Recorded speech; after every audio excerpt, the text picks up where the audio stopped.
सारिका ही एक मध्यमवर्गीय घरातील स्त्री होती. ती तिचं घर सांभाळून ऑफिसला पण जात होती. त्यामुळे तिची खूप दगदग होत होती. ती घरातलं सगळं आवरून तिच्या मुलांचं आवरून ती कामाला जात होती. असंच एकदा सारिका घरातील दररोजच्या कटकटीला कंटाळून घरातून निघून जाण्याचा विचार करू लागली आणि रडत रडत बसमध्ये जाऊन बसली. सारिका बसमध्ये बसून आपल्या बाबांच्या आठवणीने गहीवरून रडत होती. तेवढ्यात एका वृद्ध आजोबांनी तिच्या डोक्यावर हात ठेवला आणि हळूवार आवाजात विचारलं, बाळा का रडतेस? सारिकाने गदगदलेल्या स्वरात सगळं सांगायला सुरुवात केली. एके दिवशी सकाळच्या वेळेस सारिकाने अचानक घर सोडून जाण्याचा निर्णय घेतला. तिच्या नवऱ्याने आणि मुलाने तिला खूप शोधलं पण ती सापडली नाही. जेव्हा त्यांच्या कानावर तिच्या जाण्याचं कारण आलं तेव्हा सगळे अचानक अवाक झाले. ती तर नेहमी चिवचिवाट करणारी, घराला गजबजून टाकणारी सारिका आता शांत आणि गप्प होती. ती फक्त स्वतःला कामात गुंतवून ठेवत होती. आता आठवलं, काल सारिका म्हणाली होती, सगळं माझ्यावर सोपवून तुम्ही मोकळे होता. मी काही मशीन नाही. तिच्या या बोलण्यावरून महेश तिच्यावर चिडला होता. ती नाराज होऊन निघून तर गेली नाही ना, हा विचार येताच महेशचं मन बेचैन झालं. विचारांची तंद्री जोरदार वेदनेने तुटली. बघते तर काही वेळेने सारिकाच्या बोटाला चांगलीच खोल जखम झाली होती आणि रक्ताचे थेंब खाली गळत होते. सारिकाने वेदनेने तडफडत भाजी चिरायची टाकून दिली आणि परत बेडरूममध्ये जाऊन बँडेज शोधू लागली. रक्त वाहत होतं पण तिचा दुसरा हात बँडेज काढण्यासाठी हालचाल करत होता. बेडवर लोळत असलेल्या महेशने एक नजर तिच्याकडे टाकली. सारिकाला वाटलं आता तरी कदाचित तो मदतीला येईल. पण महेश फक्त म्हणाला, कापलं का? किती वेळा सांगितलं, लक्ष देऊन काम करत जा.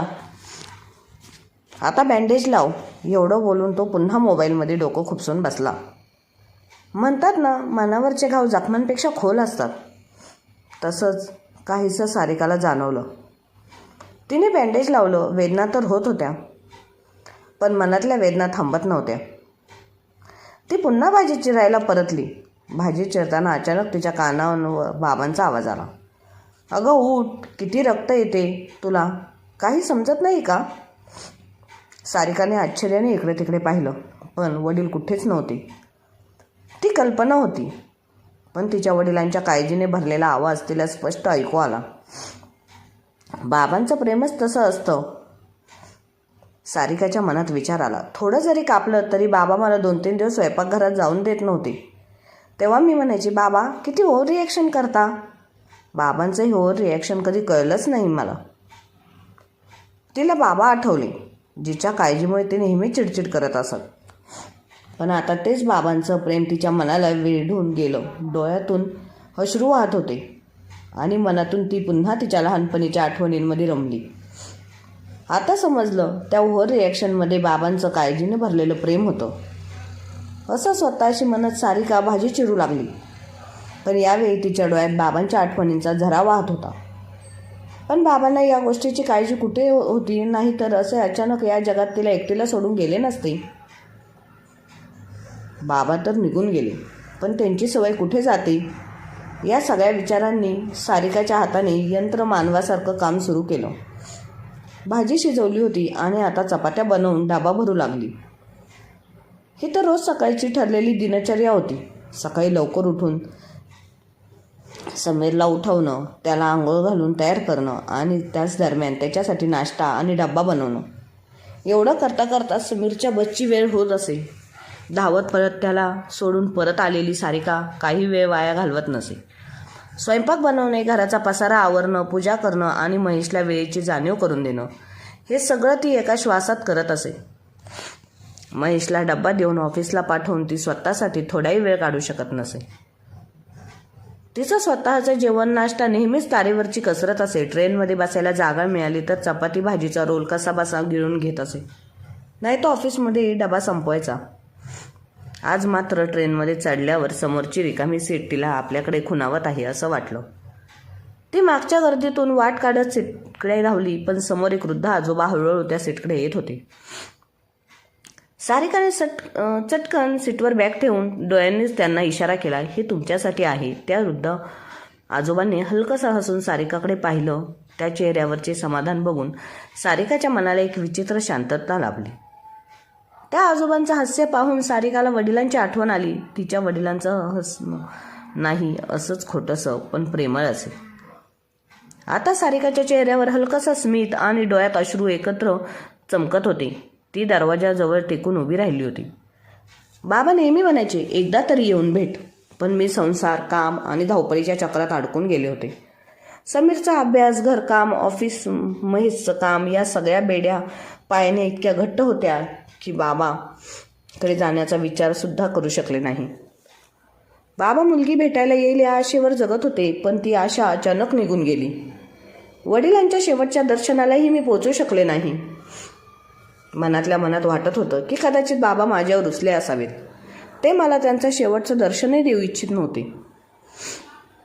बाबा गेल्यानंतर सारिकाला सतत वाटत राहिलं, त्यावेळी सुट्टी घेतली असती तर कदाचित असा हा पश्चाताप झाला नसता. अचानक सारिकाच्या डोक्यावर कोणीतरी प्रेमाने हात ठेवल्याची जाणीव झाली. तिने चकित होऊन पाहिलं तर तेच वृद्ध आजोबा होते. सगळं व्यवस्थित आहे ना? त्या वृद्ध आजोबांनी विचारलं. त्यांची काळजीने भरलेली नजर थेट सारिकाच्या डोळ्यात होती. सारिकाने प्रश्नार्थक नजरेने त्यांच्याकडे पाहिलं. त्या आजोबांनी तिच्या डोळ्यातून वाहणाऱ्या अश्रूंकडे इशारा केला. त्यांच्या लक्षात आलं, बाबाच्या आठवणीने तिच्या डोळ्यातून अश्रू कधी वाहू लागले हे तिला स्वतःलाच समजलं नव्हतं. मनातील दुःख कधी ओसंडून बाहेर येईल याचा नेम नसतो. या विचाराने ती शांत झाली. डब्यात असलेले सगळे सारिकाकडेच बघत होते. सारिकाने पटकन स्वतःला सावरलं आणि चेहऱ्यावर एक खोटं हास्य आणत म्हणाली, बाबांची आठवण येत होती. भेटून ये, वृद्ध आजोबा म्हणाले. खूप उशीर झाला. सारिका कसं तरी एवढंच बोलू शकले. त्या वृद्ध आजोबांनी तिच्या डोक्यावर हलकेच हात ठेवला आणि त्यांचं स्टेशन आल्यानंतर ते उतरले. आजोबा उतरल्यावर एकामागून एक डब्यात लोक चढू लागले. सारिका बाजूला झाली आणि दररोजप्रमाणे आपल्या दुःखाला बाजूला ठेवत कामासाठी निघाली. पण मोकळ्या वेळात बाबांच्या आठवणी तिच्या मनात डोकावत आणि डोळे पाणवून जात. बाबा सारिकाचे आधारवड होते. तिच्या बाबांच्या मार्गदर्शनाने सारिकाने आयुष्यात खूप काही कमावलं होतं. बाबा नेहमी म्हणायचे, कुटुंब, मूल, संसार हे सगळं वेळेनुसार होईल, पण तुझ्या आवडीनिवडी जपायला विसरू नकोस.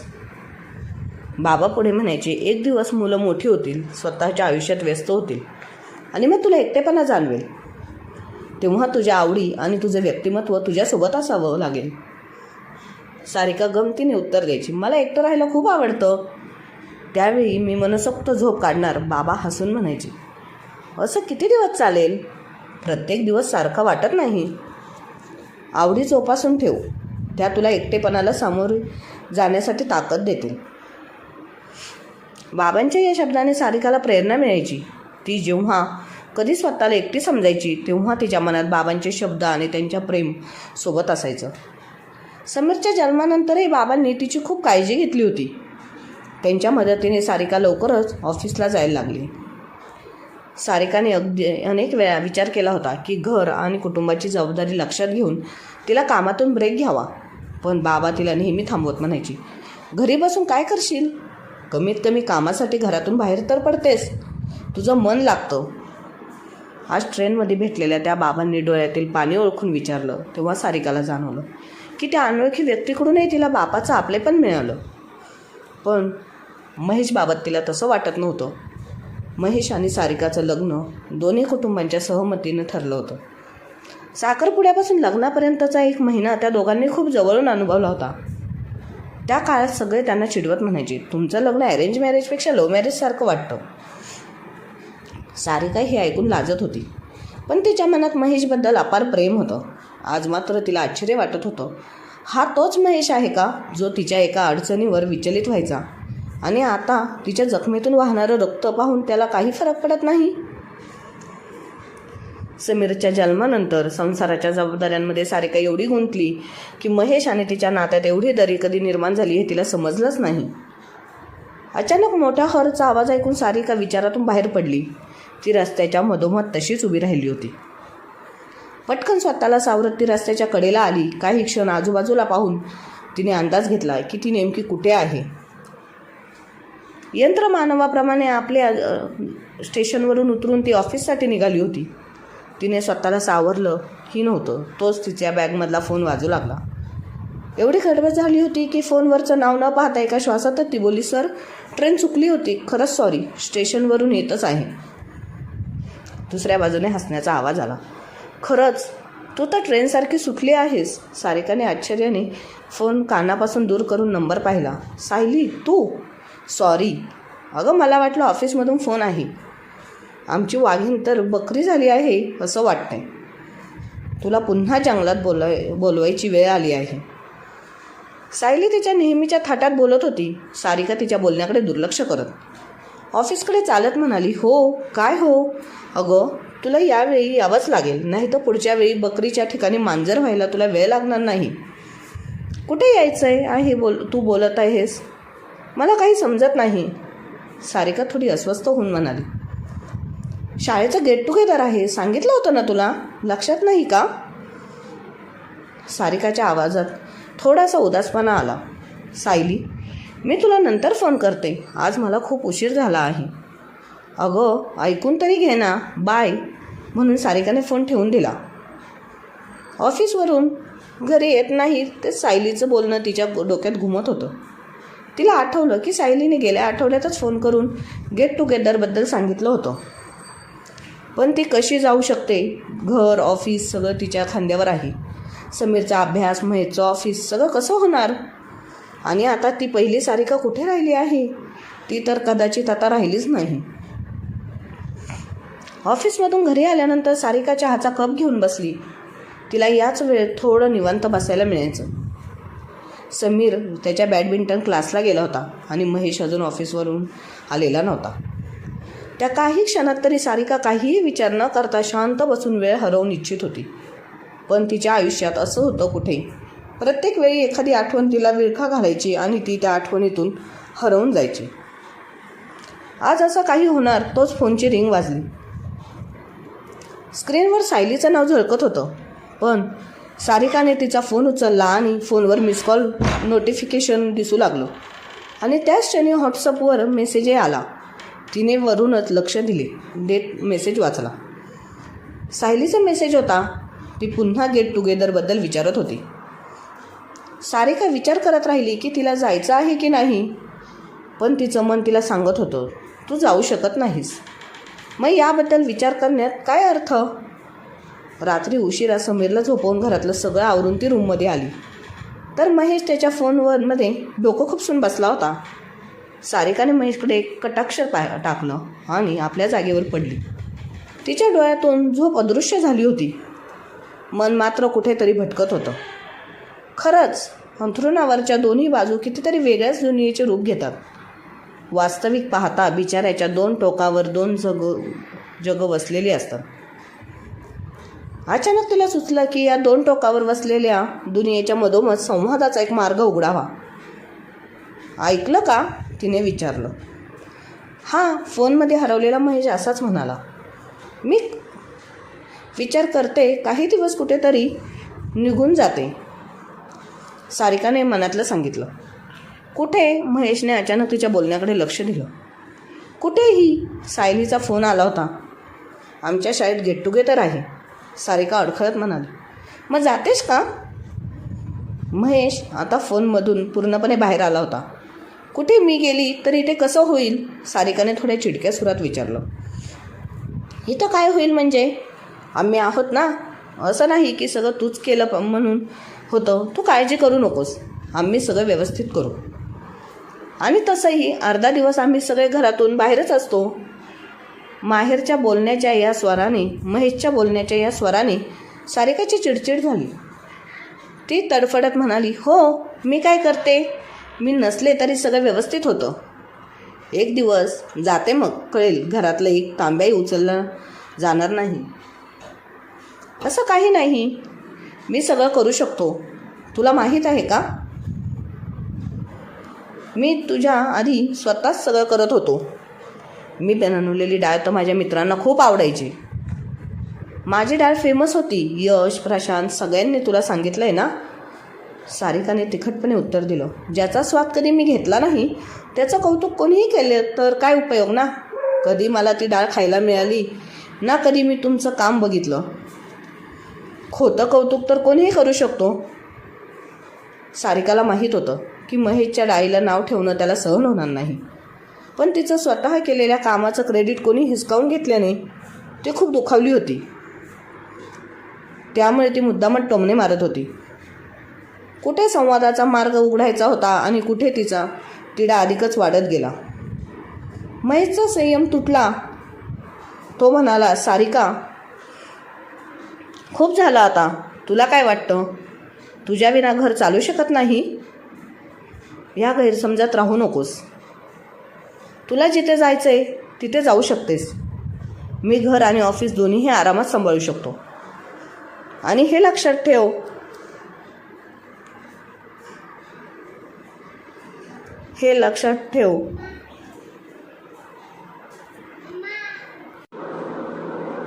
तुझ्याशी लग्न करण्यापूर्वी मी घर व्यवस्थित सांभाळलं होतं. कधीही बाहेरचं जेवण खाल्लं नाही. स्वतः बनवलं, स्वतः खाल्लं आणि इतरांनाही खाऊ घातलं. सारिका रागाने म्हणाली. जेव्हा मी खरंच निघून जाईन तेव्हा कळेल गृहस्थी काय असते ती. हे बोलून ती दुसरीकडे वळाली आणि झोपायचं नाटक करू लागले. मनातल्या मनात बडबडत सारिकानं अंथरुणाच्या एका टोकावरून आपल्या जागेची सीमा ठरवलीच नव्हे, तर त्यावर चादर ओढून सीमारेषेवर कुंपणही बांधलं. महेश हा आपल्याच दुनियेत म्हणजे मोबाईलमध्ये हरवून गेला. बाबा, बाबा उठा ना. समीरच्या आवाजाने महेश चकित होऊन म्हणाला. उठला. खिडकीतून हलकासा प्रकाश येत होता. तो सकाळचं आगमन सांगत होता. समीरचा उदास चेहरा पाहून महेश घाबरून म्हणाला, काय झालं? आई घरात नाही. समीर रडव्या स्वरात म्हणाला. घरात नाही? तू वॉशरूममध्ये बघितलंस का? महेशने विचारलं. समीरने मान हलवत होकार दिला. महेश विचारात पडत उठला. कदाचित ती बाजारात गेली असेल. पण आई सकाळी बाजारात जात नाही. तिला सकाळी किती काम असतं. समीर सचिवासारख्या तोंडाने म्हणाला. महेशने अंथरुणावर हाक मारायला सुरुवात केली. सारिका, सारिका, आणि मग म्हणाला, थांब, मी आईला फोन करतो. त्याने सारिकाला फोन लावला, पण रिंग हॉलमधून ऐकू येत होती. समीर आनंदाने ओरडतच हॉलकडे धावत गेला. आई? महेशच्या चेहऱ्यावरही एक हलका हसू आलं. पण हॉलमध्ये गेल्यावर पाहिलं तर समीर सारिकाचा फोन हातात धरून उदासपणे उभा होता. आईचा फोन तर इथेच आहे. महेशने फोन समीरच्या हातातून घेतला आणि आपल्या गळ्याला लावला. आता महेशलाही काळजी वाटू लागली होती. सारिका अशा प्रकारे कुठे न सांगता गेली असेल असं याआधी कधीच घडलं नव्हतं. महेशने प्रथम समीरला दूध, ब्रेड दिलं. मग त्याच्यासोबत बसून सगळ्यांना एक एक करून कॉल करायला सुरुवात केली. समीर दूध आणि ब्रेडला हातही न लावता बाबांकडे प्रश्नार्थक नजरेने बघत होता. महेशने 4-5 ठिकाणी फोन केला, पण कुठूनही सारिकाबद्दल काहीच माहिती मिळाली नाही. आता महेशही अस्वस्थ होऊ लागला. तेवढ्याच सारिकाच्या मोबाईलवर सायलीचा फोन आला. एक क्षणही न घालवता महेशने फोन उचलला आणि तिला संपूर्ण परिस्थिती सांगितली. सायलीने शांतपणे ऐकून घेतलं आणि म्हणाली, सारिकाने मला याबद्दल काहीच सांगितलं नाही. तिने मेसेजलाही उत्तर दिलं नाही, म्हणून मी तिला विचारायला फोन केला होता. पण काही झाले का? तुमचं काही भांडण वगैरे झाले का? सॉरी, मला फक्त काळजी वाटली म्हणून विचारलं. डोंट माइंड, कदाचित ती इथेच कुठेतरी असेल. मी माझ्या मित्रमैत्रिणींना विचारते. तुम्हाला काय कळलं तर मला नक्की कळवा. असं म्हणून सायलीने फोन कट केला. महेशला आता आठवलं, काल रात्री त्यांच्यात भांडण झालं होतं. पण असा वाद तर त्यांचा नेहमीच व्हायचा. कदाचित असा वादच त्या दोघांमधलं संभाषण राहिलं होतं. नाहीतर सारिका दिवसभर घरातल्या कामात व्यस्त राहायची. मग ऑफिसचं काम, त्यानंतर समीरला सांभाळायचं. ती मोकळी होईपर्यंत महेशला झोप लागायची. वर्षानुवर्ष त्यांच्यातील संवाद कमी होत चालला होता. समीरच्या जन्मानंतर सारिकाचं सगळं लक्ष त्यांच्यावर केंद्रित झालं. ती घरी असली तरी पूर्ण वेळ समीर सोबतच असायची. महेशही हळूहळू आपल्या मित्रांमध्ये आपले जोक शोधू लागला होता. पहिल्यांदा दिवसभर बडबड करणारी सारिका आता शांत होऊन फक्त कामामध्ये गुंतली होती. काल तिच्याशी बोलताना महेशने घराची सगळी जबाबदारी सारिकाच्या खांद्यावर टाकली होती. या गोष्टीवरून तो चिडला होता आणि कदाचित ती रुसून निघून गेली असावी हा विचार महेशला अस्वस्थ करत होता. त्यानं तिचा फोन चेक केला. कदाचित त्यातून काही माहिती मिळेल की ती कुठे गेली आहे. त्याने पाहिलं तर सारिकाच्या मोबाईलमध्ये अनेक मेसेज अर्धवट वाचलेले होते. काही मेसेजमध्ये तिने त्याच्याशी बोलायचं सोडलं होतं. महेशला अपराधी वाटू लागलो होतो. तो विचार करत होता. सकाळी सारिकाला वेळ देणं सोडून मी वेळोवेळी तक्रारच करत राहिलो. महेशने सारिकाचा मोबाईल हातात घेतला आणि हळूच म्हणाला, सारिका, तू कुठे आहेस? एकदा परत ये, मी सगळं ठीक करेन. तेवढ्यात दरवाजाची बेल वाजली. समीरने धावत जाऊन दरवाजा उघडला. त्याच्या पाठोपाठ महेशही धावतच गेला. दरवाजा उघडताच समोर सारिका हसत उभी होती. तिला पाहताच समीरने तिच्या पायाला मिठी मारली. महेश चिडून ओरडला, कुठे गेली होतीस? फोन घरात ठेवला होतास? आम्हाला कसं माहीत होणार? तुला जरासुद्धा आमची काळजी नाही. सारिकाने महेशकडे आश्चर्याने पाहिलं. तेवढ्यात समीर म्हणाला, आई, मी तुला केव्हापासून शोधत होतो. तुला माहीत आहे बाबांना किती टेन्शन आलं होतं. सर्वांना फोन केले पण कोणालाच माहीत नव्हतं की तू कुठे आहेस. तुम्ही लोक 9 वाजल्याशिवाय उठत नाही, मग आज एवढ्या लवकर कसं उठलात? सारिकाने समीरच्या डोक्यावर हात फिरवत म्हटलं आणि महेशकडे नजर टाकले. महेश स्वतःला रागात असलेलं दाखवत होता पण त्याचं लक्ष मात्र सारिकावरच होतं. सारिका हसून म्हणाली, काल सकाळी सांगितलं होतं की आजपासून मी योगा क्लासला जाणार आहे. दोघांना सांगितलं होतं ना. माझं बोलणं तुम्ही दोघे कुठे ऐकता?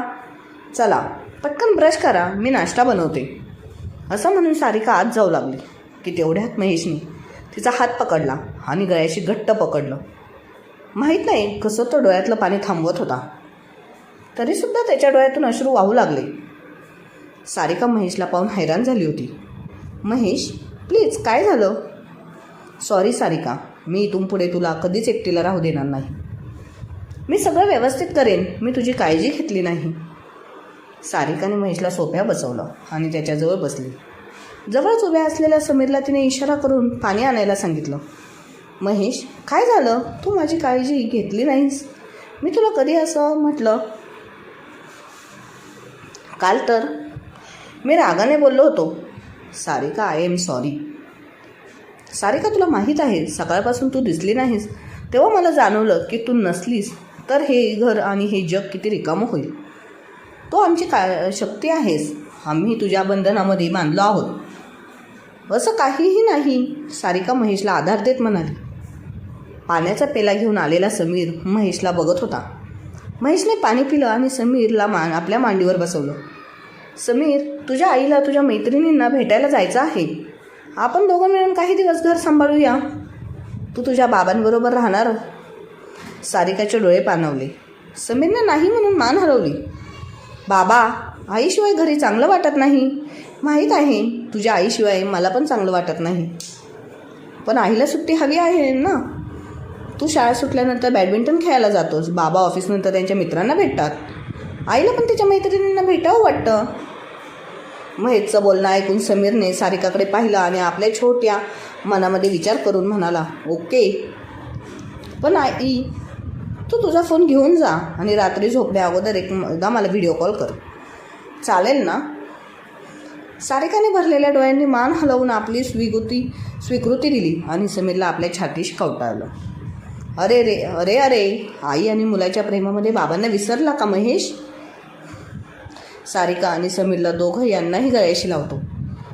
समीर मोठ्या आवाजात हसू लागला. सारिकाने महेशच्या खांद्यावर डोकं टेकवलं आणि हसत म्हणाली, योगाचे फायदे माहीत होते पण असेही फायदे होऊ शकतात हे आज समजलं.